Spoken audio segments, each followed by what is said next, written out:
Look at this healthy crop of rice. I will have more than 1,300 pounds of rice per quarter acre. It was grown without chemical fertilizer, pesticides, or agricultural machinery. I stopped using those things more than 30 years ago. All I've done is sow the seeds and spread straw. Nature has done the rest.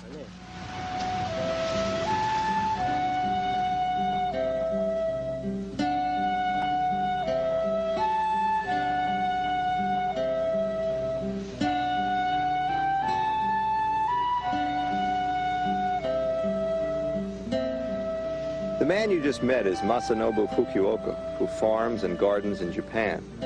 He's living proof that even though we live in an age of high technology and complexity, for living well at home, there's no substitute for the wisdom of simplicity.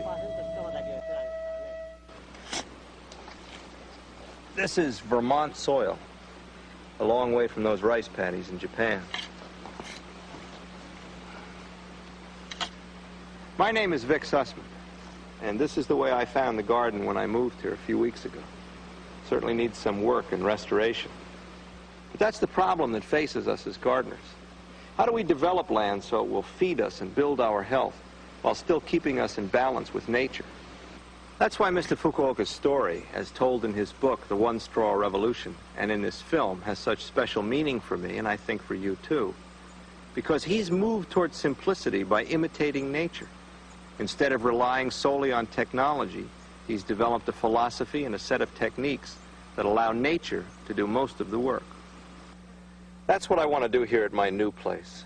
Find a way to produce food and healthy soil while staying in harmony with the earth. Mr. Fukuoka has done this in his rice fields and his citrus orchard. Now, while I may not grow rice here, I know whatever I do grow will flourish if I can learn to trust and work with nature.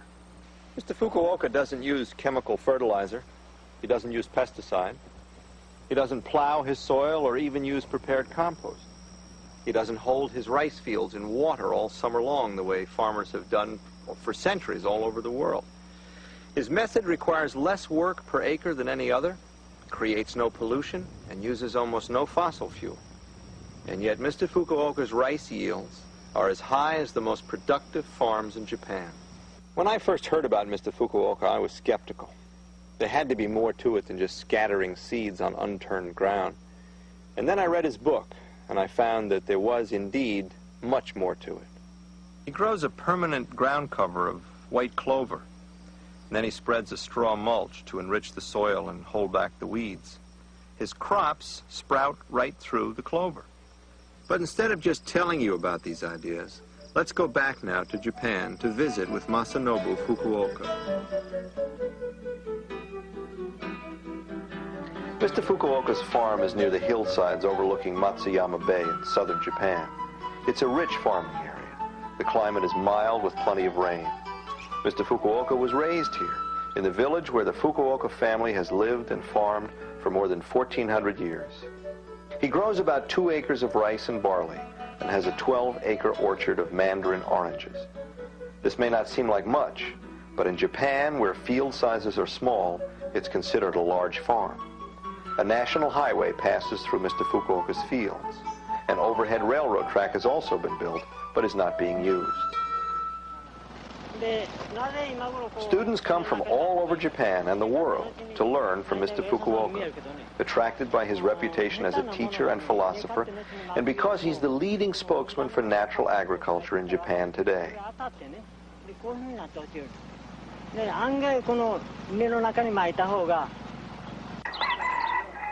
The students live in mud-walled huts in Mr. Fukuoka's orchard. They help with the farming chores. Most arrive unannounced, not knowing what to expect. They stay for a few days or a few weeks and move on. Some remain for as long as several years. There are no modern conveniences.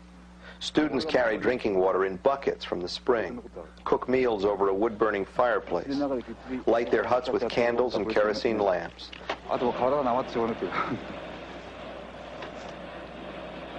They live entirely on food they grow themselves or gather nearby, wild herbs, vegetables, and fruit, fish from streams and ponds.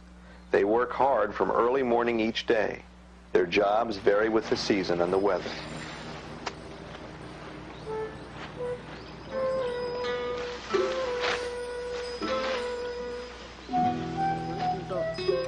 The more the farmer increases the scale of his operation, the more his body and spirit are dissipated. He falls away from a spiritually satisfying life.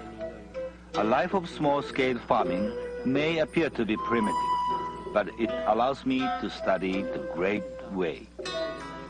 I believe that if one deeply understands the everyday world in which one lives, the greatest of worlds will be revealed.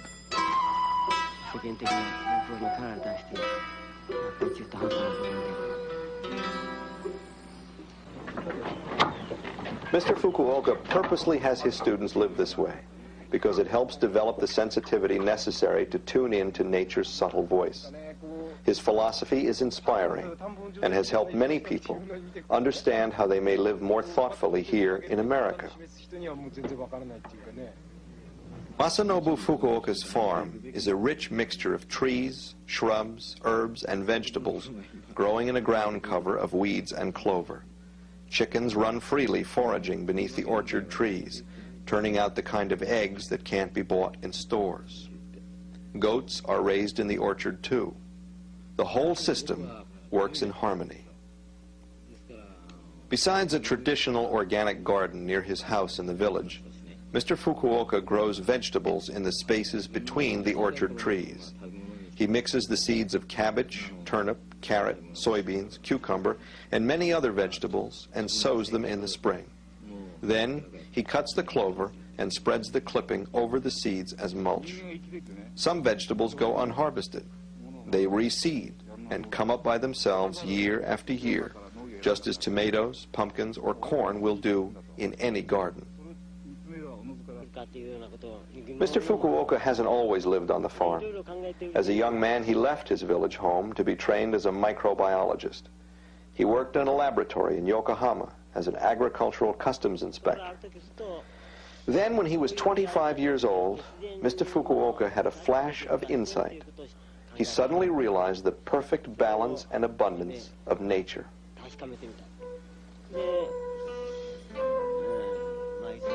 I can still remember it was the morning of the 15th of May. A night heron appeared, gave a sharp cry, and flew away into the distance. In an instant, all my doubts and confusion vanished. Everything I believed in was swept away with the wind. I felt that I understood nothing. My spirit became light and clear. All my agonies, dreams, and illusions disappeared. Something one might call true nature stood revealed. From the experience of that morning, my life changed completely. Despite the change, I remained a simple, foolish man. And there has been no change in this from then to now. Mr. Fukuoka saw that problems arise when people think they can improve on nature. So he decided to leave his job and returned home to test his ideas in his own field. At that time, modern technology and chemical agriculture were just being introduced in Japan. The combination of machines and chemicals allowed Japanese farmers to get about the same yields as before, but the work was cut by half or more. It seemed like a dream come true. And in one generation, almost everyone had switched to chemical agriculture. It wasn't so apparent then, as it is now, that the new system caused pollution and depleted the fertility of the soil. Masanobu Fukuoka imitates natural processes as closely as he can.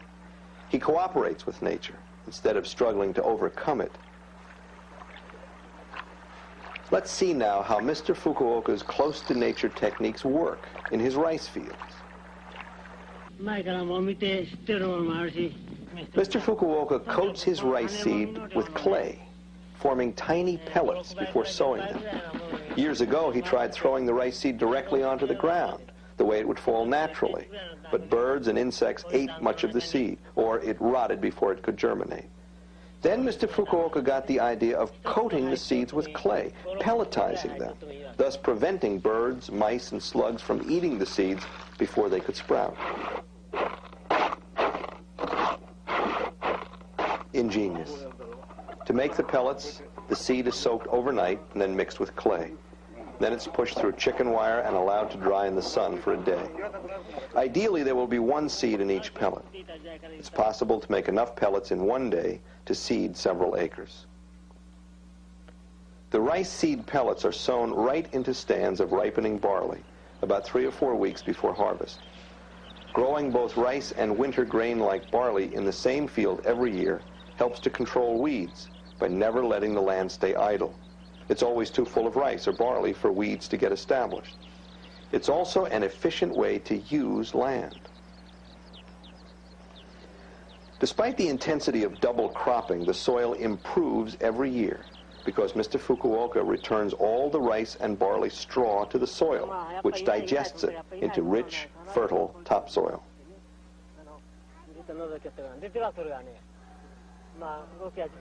The rice seed sprouts from the pellets about 25 days after sowing, just as the barley is mature and ready for harvest. The barley is harvested near the end of May. The rice seedlings are trampled by the feet of the harvesters, but soon recover.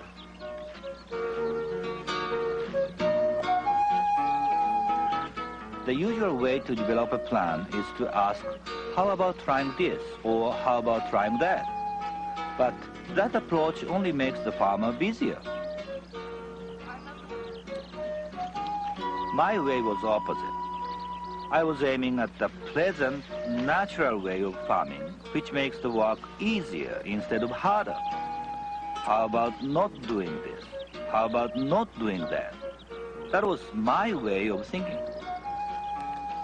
I finally reached the conclusion that there was no need to plow, no need to apply fertilizer, no need to use insecticides. In fact, there are few agricultural practices that are necessary at all.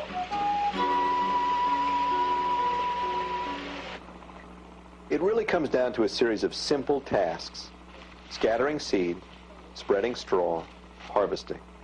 But it's taken him more than 30 years to reach this simplicity. Mr. Fukuoka's neighbors also plant barley using modern techniques. After harvesting their barley by machine, they burn the barley straw in the fields. To them, the straw is a nuisance because it gets caught in the machinery when they plow the field for rice. Mr. Fukuoka considers his barley straw a resource. He harvests all of it. After the grain is threshed, the straw is spread over the field as a mulch to keep weeds down and to return fertility to the soil. He's found that it works best if the straw is scattered every which way, just as it would have fallen to the ground naturally. The decaying straw also makes a good germination bed for the rice. Mulching is a most valuable technique for gardeners everywhere. It insulates the soil against extremes of hot and cold, conserves water, reduces weed growth, and ultimately decays into humus. When it's time for the neighbors to plant rice, they grow rice seedlings in a starter bed, then transplant them to the main field. They keep their paddies flooded all season long to help keep weeds in check.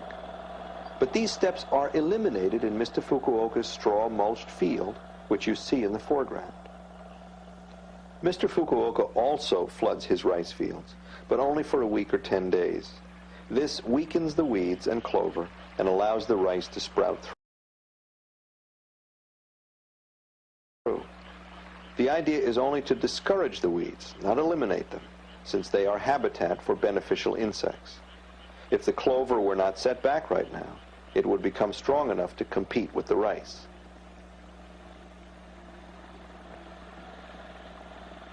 You see the rice seedlings in the clover and straw? Once the water is drained, the clover recovers, but only after the rice has become strongly established. Every few years, Mr. Fukuoka spread some chicken manure to help decompose the straw. He used to let ducks loose in the fields. They ate weeds and left manure all over, but construction of the national highway made it impossible for the ducks to get across the road and back safely. He now uses manure from a neighbor's chicken ranch.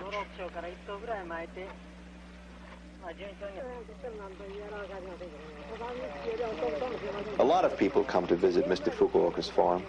Lately, scientists and agricultural experts have been among them. But these specialists usually see only from the point of view of their own expertise, and few grasp the deeper meaning of Mr. Fukuoka's methods, his close-to-nature philosophy. It is now midsummer, and the neighbor's rice is growing in neat rows. Weeds have been eliminated by herbicides. In August, Mr. Fukuoka pulls a rice plant from his field and one from a neighbor's paddy. The roots of the rice plants grown in the herbicide-treated flooded paddy, shown on the right, are rotten and black by midsummer. The roots of the rice from Mr. Fukuoka's field, on the left, are still healthy and growing strongly. Mr. Fukuoka is probably the only farmer in Japan who doesn't grow rice in a flooded field all summer. Instead, he allows the roots of his plants to penetrate more than 3 feet into the ground. As they grow, they bring up minerals from the subsoil. When they decay, they enrich his land with nutrients and organic matter. To control leafhoppers and other troublesome insects, most Japanese farmers spray a strong pesticide 2 or 3 times during the growing season. This poison also kills beneficial insects, to say nothing of the danger for the farmer.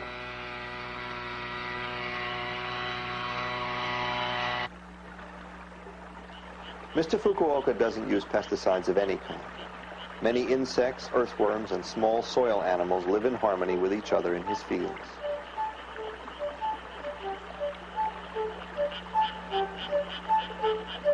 Make your way carefully through these fields.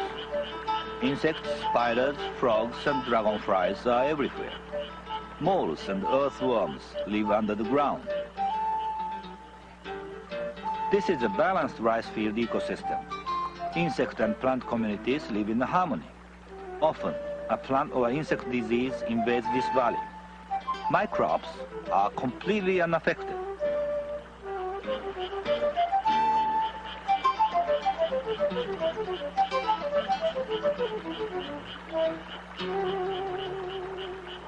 Mr. Fukuoka knows that every insect, even those most gardeners consider pests, has an important role to play. He believes that nature can and will control diseases and insects if we grow healthy crops in a biologically diverse environment. I talk about a do-nothing way of gardening. Some of you come here thinking life will be soft and easy. But you cannot sit back and expect nature to do the farming. I call that abandonment. People tamper with nature, thinking they can improve it. This causes negative side effects, which are more difficult to repair. Almost all the work in farming is created in this way. Work is important, but my farming is designed to eliminate unnecessary work. In September, a typhoon lingered off the Japanese coast, causing wind and heavy rain for several days. Mr. Fukuoka went to the fields to see how his rice was doing.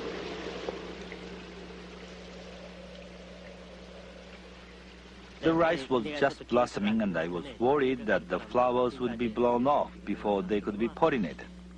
I knew I couldn't do anything about it anyway, but I couldn't help examining the heads of grain. I shouldn't be worried, only pray and accept my fate.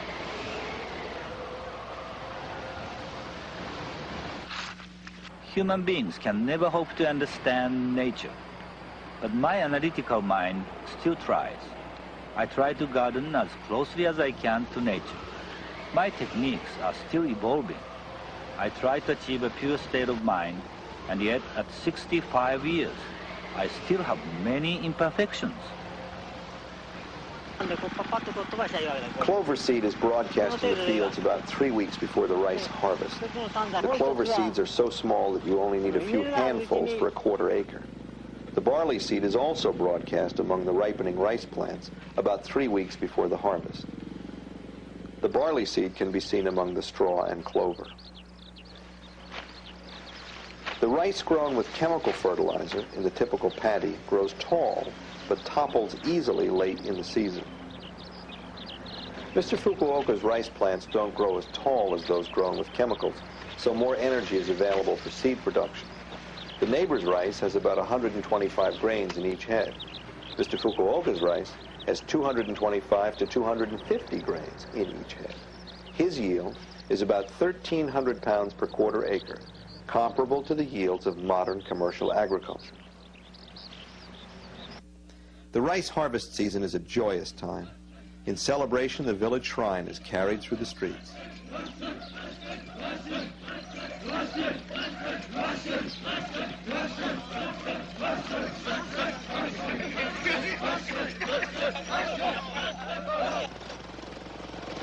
Most of the farmers in the area harvest their rice with modern machines.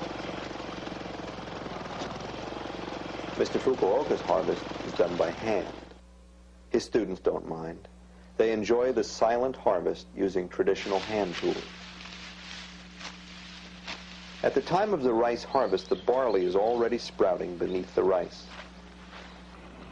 After the rice is harvested and threshed, the rice straw is scattered over the field, just as the barley straw was scattered 6 months before.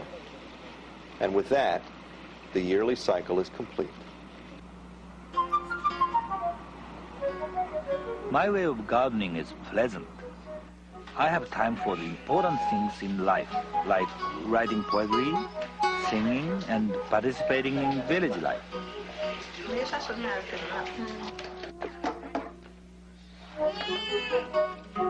I have lived in this village nearly all my life. My wife and I raised 5 children here. We enjoy the company of our neighbors and the richness of our lives.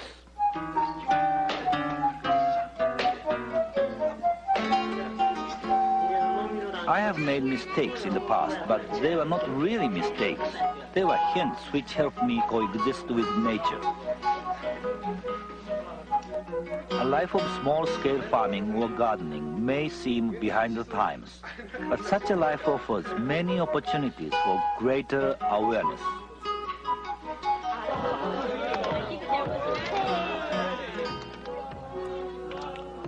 It doesn't matter how the harvest will come out. Just sow seeds and care tenderly for plants and soil. You'll have joy.